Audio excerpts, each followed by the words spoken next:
Here are my top 5 favorite places to invest my money and or assets. Spoiler alert, number 5 is my favorite. Number 1 is real estate. I currently own 2 rental units plus my primary home. I am in the process of building a third, just waiting on plan approvals. I'm also a licensed real estate agent, which means that I do get additional tax benefits. However, real estate has always been a huge part of my portfolio and my plan building wealth. Number two are stocks. I only invest in high dividend stocks. I'm not chasing the jumps or the hype. I only focus on cash flow and income. Right now, I have most of my money in a stock that pays me 70 cents per share. If I have 10,000 shares at 70 cents per share, that's $7,000. Not a lot of money. That's per quarter. So every 3 months, they pay me $7,000. That's almost $30,000 a year of free money. Number three is money market. This is where I keep my safe liquidity money, where I want fast access to my funds, but I also want to be gaining some sort of interest. A few years ago, they were paying anywhere between 4 and 5%. Right now, it's about 3.25. However, it is a lot better than keeping your money in just some regular savings account. Number four is tax deferred retirement plans, a 401k, an IRA, a pension plan.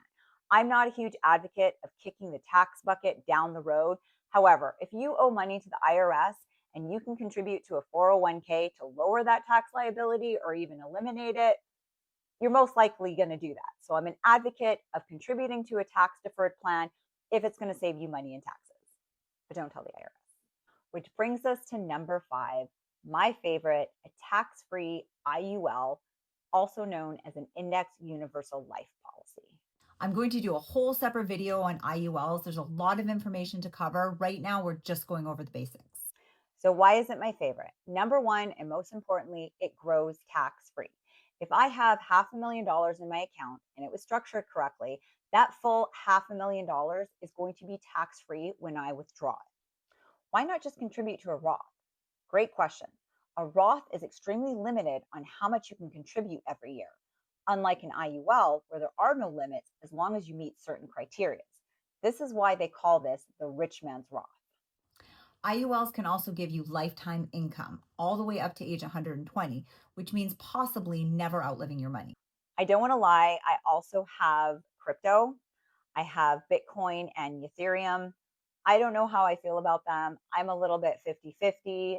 50% they're going to blow up and make everybody rich and take over the world, and 50% they're going to crash and everyone's going to lose their money. So I don't know where I stand. However, I probably have about less than 5% of my portfolio in crypto, but I do invest in crypto. So there you have it, my top five. Did anything surprise you?